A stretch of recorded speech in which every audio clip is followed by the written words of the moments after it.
अस्सलाम वालेकुम, this is universe Bhatti. Welcome back to my channel. उम्मीद करता हूं अल्लाह के करम और फजल के साथ आप सब लोग ठीक होंगे। Lecture number 5 second year physics, इसके अंदर हम इलेक्ट्रोस्टैटिक्स की एप्लीकेशन को डिस्कस करेंगे।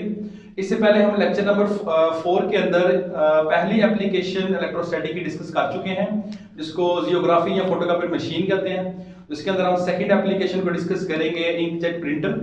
तो आप ऊपर आई वाला बटन होगा, जिसके अंदर आपको इससे पिछला लेक्चर मतलब लेक्चर नंबर 4 यानी इसकी पहली एप्लीकेशन भी मिल जाएगी। और लिंक में आपको इस चैप्टर के लिए तो लॉन्ग क्वेश्चन नहीं है, इसलिए आपको जो भी लॉन्ग क्वेश्चन होगा वो आपको लिंक में प्रोवाइड कर दिया जाएगा। तो लेक्चर का वगैरह स्टार्ट करते हैं। बेसिकली हमने यहाँ पर डिस्कस करनी है एप्लीकेशन ऑफ इलेक्ट्रोस्टैटिक्स, यानी इलेक्ट्रोस्टैटिक्स चार्जेस एट रेस्ट और चार्जेस एट इक्विलिब्रियम, वो कहां पर अप्लाइड कहां पर है, उसकी एप्लीकेशन कहां पे हमें वो कहां पे दुनिया में कहां नजर आती है। तो एक तो हमने उसकी पहली एप्लीकेशन इससे पिछले लेक्चर में डिस्कस कर ली है, फोटोकॉपियर मशीन के अंदर इसकी एप्लीकेशन है। इसके बाद हमने डिस्कस करनी है इसकी second application in inkjet printer. अब ये इंकजेट प्रिंटर वाला जो टॉपिक है बेसिकली इसमें से शॉर्ट क्वेश्चंस ही हैं। सबसे पहला शॉर्ट क्वेश्चन तो बनता है एप्लीकेशन ऑफ इलेक्ट्रोस्टैटिक्स के बारे में कि इलेक्ट्रोस्टैटिक्स की कितनी एप्लीकेशन है, 2 एप्लीकेशन, उनके नाम आप लिखने थे। पहला शॉर्ट क्वेश्चन ये होता है। सेकंड शॉर्ट क्वेश्चन जो सबसे इंपॉर्टेंट शॉर्ट क्वेश्चन इस टॉपिक में से है वो इसकी डायग्राम है। इसकी डायग्राम 2 नंबर के शॉर्ट क्वेश्चन के लिए इसको सिस्टमैटिक डायग्राम भी कहते हैं। तो ये डायग्राम बहुत ज्यादा बार ये पेपर में एज अ शॉर्ट क्वेश्चन आई है। इसके बाद इसकी working as a short question आई हुई है और इसका principal as a short question और एमसीक्यू में पूछा जा चुका हुआ है। इसकी वर्किंग में से भी शॉर्ट क्वेश्चन में इतनी ज्यादा नहीं बार है, जैसे वर्किंग में से एमसीक्यू का आया हुआ है कि अगर आप डिफ्लेक्शन प्लेट्स को ऑन करेंगे ऑफ करेंगे तब क्या होगा, इस तरह के इसमें से एमसीक्यूज आए। तो आपने इस टॉपिक को as a short question as MCQ तैयार करना है। तो सबसे पहले इंकजेट प्रिंटर एक्चुअली है क्या। इंकजेट प्रिंटर के अंदर ये तो आप डिस्कस कर चुके हैं फोटोकॉपी मशीन। इंकजेट प्रिंटर के अंदर आप एक ऐसी मशीन को डिस्कस करते हैं जो कि कंप्यूटर से कंट्रोल होती है और कंट्रोल सिस्टम की मदद से वो खुद ब खुद पेपर पर प्रिंटिंग करती है। अब फोटोकॉपियर मशीन और इंकजेट प्रिंटर में क्या डिफरेंस है। फोटोकॉपियर मशीन में आप पेपर रखते हैं और इंकजेट प्रिंटर के अंदर आप क्या काम करते हैं, आप सॉफ्टवेयर की मदद से, कंप्यूटर की मदद से आप एक पेपर डाउनलोड करते हैं और उसको वहां से कमांड देते हैं, वो वहां से सॉफ्ट कॉपी ही प्रिंट होकर बाहर आना स्टार्ट हो जाती है। मतलब फर्क क्या है कि अगर आपके पास सॉफ्ट कॉपी मटेरियल है, मटेरियल सॉफ्टवेयर वाला है, आपके पास कोई सॉफ्ट कॉपी है कंप्यूटर के अंदर है, उसको अगर प्रिंट आउट करके आपने बाहर निकालना है तो उस वक्त आप इस्तेमाल करेंगे इंकजेट प्रिंटर। और अगर आपके पास एक हार्ड कॉपी है, पेपर वगैरह है, किताब जिसकी फोटोकॉपी करनी है, जिसको आप प्रिंट आउट करना चाहते हैं, तो उसके लिए आप इस्तेमाल करेंगे फोटोकॉपियर मशीन या जियोग्राफी। तो इंकजेट प्रिंटर एक्चुअली आप कह सकते हैं कि सॉफ्टवेयर्स को हार्ड फॉर्म में कन्वर्ट करने के लिए हमारी हेल्प करता है।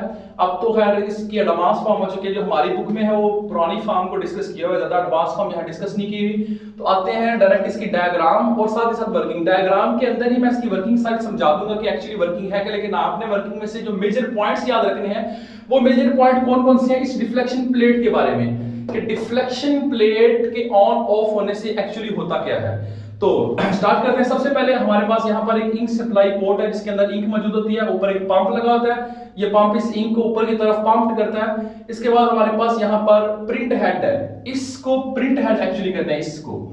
इसकी जो आगे न्यूजल है, इसको न्यूजल ऑफ प्रिंट हेड कहते हैं।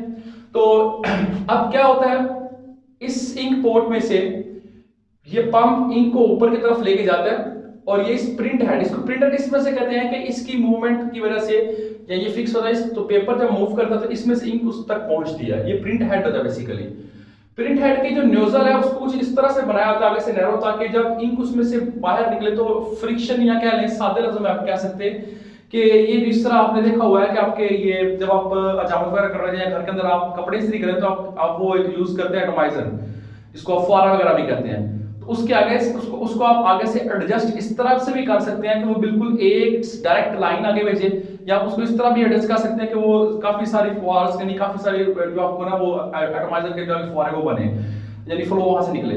तो फ्लूइड को आप अपनी मर्जी से एडजस्ट कर सकते हैं। तो यहाँ पर इसको इस तरह से इस न्यूजल को एडजस्ट किया होता है कि ये बिल्कुल सीधा स्ट्रेट लाइन में आपके जो ड्रॉपलेट है इनके वो आगे जाएं, और ड्रॉपलेट भी बहुत छोटी सी क्वांटिटी में आगे जाए, बहुत बड़ा ड्रॉप ना बने। इसको इस तरह एडजस्ट किया होता है न्यूजल को।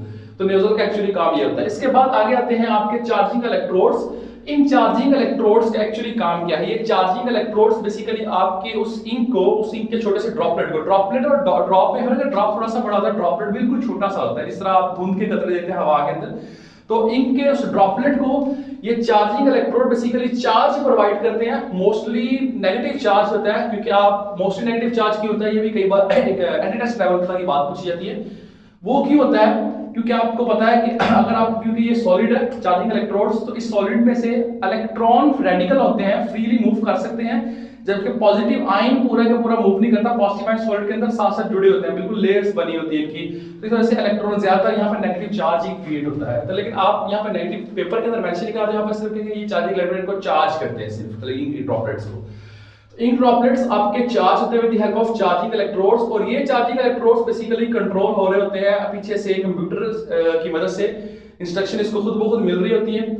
और साथ ही साथ अब जब जैसे यहाँ से ये इंक ड्रॉपलेट्स को इंक चार्ज मिल जाता है with the help of charging electrodes, तो ये चार्ज इंक ड्रॉपलेट आगे की तरफ मूव कर रहे होते हैं। अब दो काम होंगे जहां से मेजर ये काम स्टार्ट होता है। अब हम चाहते हैं कि हम अपनी जो बुक प्रिंट कर रहे हैं, अब देखते हैं कि अगर आपके पास कोई बुक हो तो उसके ऊपर थोड़ा सा खाली हिस्सा होता है, नीचे फिर लफ्ज आता है, फिर खाली लाइन आती है, फिर लफ्ज आता है, फिर खाली लाइन आती है। तो आप चाहते हैं ऊपर वाला हिस्सा अभी उसमें खाली वो खाली हो। तो ये डिफ्लेक्शन प्लेट्स इंक को आपके पेपर तक पहुंचने में या ना पहुंचने में हेल्प आउट हमें करेगा। डिफ्लेक्शन प्लेट्स का काम क्या है? अगर आप इन डिफ्लेक्शन प्लेट्स को ऑन करेंगे तो ये डिफ्लेक्शन प्लेट्स क्या करेगी? उस चार्ज इंक ड्रॉपलेट को बेंड करके, उसके रास्ते को डाइवर्ट करके उसको मोड़ देगी एक गटर के अंदर, और इस गटर में इंक इकट्ठी होगी। ये इंक आप दोबारा रिसाइकल, मतलब इसी इंक को आप दोबारा इसी सप्लाई की तरफ भेज के आप यूज दोबारा कर सकते हैं। अब जब आप ये चाहते हैं कि वो इंक जाके पेपर के ऊपर गिरे और वहां पे वो पेपर के ऊपर लगे आगे, फिर वो हीटिंग रूलर जो हमने पिछले लेक्चर में पढ़ लिया, हीटिंग रूलर मदद से ये दोबारा परमानेंट अपीयरेंस इसकी हो जाती है। तो इसके अंदर भी आगे हीटिंग रूलर्स लगे थे, लेकिन ये आगे प्रिंटर के अंदर लगे होते हैं, तो उसको यहाँ पर मेंशन नहीं किया उन्होंने बुक के अंदर। तो अगर आप चाहते हैं कि इंक आपकी पेपर पे जाके गिरे, तो आपने चार्जिंग इलेक्ट्रोड्स को ऑफ करना है। यही आपने मेजर चीज इसकी वर्किंग में याद रखनी है कि चार्जिंग इलेक्ट्रोड्स अगर ऑफ होंगे तो इंक आपकी पेपर पे जाएगी, मतलब आपका पेपर इंक्ड हो जाएगा, उस पर लिखा जाएगा। अगर चार्जिंग इलेक्ट्रोड्स ऑन होंगे तो फिर आपके पेपर पर लिखा नहीं जाएगा, वो इंक सारी आपकी गटर के अंदर चली जाएगी। तो इसकी वर्किंग तो दोबारा थोड़ा सा और बताता हूं आपको कि सबसे पहले इंक सप्लाई से आगे जाती है, नोजल से बाहर जाती है, आगे उसको चार्ज मिलता है। डिफ्लेक्शन प्लेट्स डिसाइड करते हैं कि इंक ने पेपर पे जाके गिरना है, लफ्ज लिखा जाना है या नहीं लिखा जाना। वो चार्जिंग इलेक्ट्रोड डिफ्लेक्शन प्लेट्स के ऑन या ऑफ होने पे, अगर डिफ्लेक्शन प्लेट्स ऑफ होगी तो लफ्ज लिखा जाएगा, इंक आगे चली जाएगी। अगर डिफ्लेक्शन प्लेट्स ऑन होगी तो लफ्ज लिखा नहीं जाएगा। अब ये जो पेपर होता है, ये पेपर नीचे से ऐसे ऊपर की तरफ जा रहा होता है। पेपर ऊपर की तरफ जा रहा है, पहले सबसे अपने पेपर के ऊपर वाला हिस्सा खाली रखना था, वहां इंक नहीं गिरी। फिर ये वाला हिस्सा यहाँ पर लफ्ज लिखना है, इंक आगे गिर गया, आगे नहीं लिखना, खाली हो गया, वो नीचे चली गई। इस तरह ये पेपर ऊपर जाता रहता है, एक पेपर प्रिंट हो गया, फिर नीचे दूसरा पेपर, तीसरा पेपर, ऐसे पेपर ये प्रिंट होते हुए बाहर निकलते जा रहे होते हैं। तो ये बेसिकली इसकी वर्किंग है। तो वर्किंग में से जो मेजर पार्ट आपने याद रखने हैं, एक तो ये चार्जिंग इलेक्ट्रोड्स के बारे में आपने याद रखना है कि चार्जिंग इलेक्ट्रोड्स कैसे चार्ज होते हैं। सेकेंडली आपने याद रखना है कि जो आपकी डिफ्लेक्शन प्लेट्स है, ये डिफ्लेक्शन प्लेट्स अगर ऑन होंगी तो फिर क्या होगा, और अगर ऑफ होंगी तो फिर क्या होगा। दोनों केसेस आपने याद रखने हैं। अगर डिफ्लेक्शन प्लेट्स आपकी ऑफ होती हैं, डिफ्लेक्शन प्लेट्स के ऑफ होने की केस में मैंने आपको पहले बताया कि आपके पेपर पे लिखा जाएगा, मतलब इंक्ड आप देंगे उसको, पेपर आपका इंक्ड हो जाएगा। और अगर ये डिफ्लेक्शन प्लेट्स आपकी ऑन होती हैं तो इस केस में आपके पेपर पर लिखा नहीं जाएगा, मतलब नॉट इंक्ड, या इस पे लिखा नहीं जाएगा। ये आपने मेजर एमसीक्यू इस पूरी वर्किंग में से याद रखना है। ये बुक के अंदर 3-4 लाइनें हैं, अगर working as a short question है तो आप बुक में से वो 4 लाइनें यहाँ पर लिख सकते हैं। इसके बाद इसका प्रिंसिपल भी ज़्यादा शॉर्ट है, इसको मैंने तरतीब से नहीं लिखा क्योंकि ये कभी भी लॉन्ग क्वेश्चन ना आए ना इसके आने के चांस है। अगर ये लॉन्ग क्वेश्चन आ भी जाता है तो ये हो सकता है किसी का पार्ट बन के 3 या 4 नंबर का आए, तो उसके अंदर इसका प्रिंसिपल शॉर्ट क्वेश्चन और एमसीक्यू पूछा गया। इसका और जियोग्राफी का सेम प्रिंसिपल है क्योंकि ये दोनों ही बेसिकली एप्लीकेशंस हैं इलेक्ट्रोस्टैटिक्स की। इनका प्रिंसिपल क्या है? इलेक्ट्रोस्टैटिक इंटरेक्शन, और साथ ही साथ आप उसको कह सकते हैं unlike charges attract each other. तो आपको ऊपर आई बटन के अंदर मिल जाएगा इस पूरे चैप्टर की प्लेलिस्ट मिल जाएगी, जहां पर इससे पिछले लेक्चर मौजूद होंगे और इंशाल्लाह इससे अगले लेक्चर भी मौजूद होंगे। तो आज के लेक्चर के अंदर हमने बेसिकली चंद शॉर्ट क्वेश्चन और एमसीक्यूज डिस्कस किए हैं, और इससे नेक्स्ट लेक्चर जो आपका है वो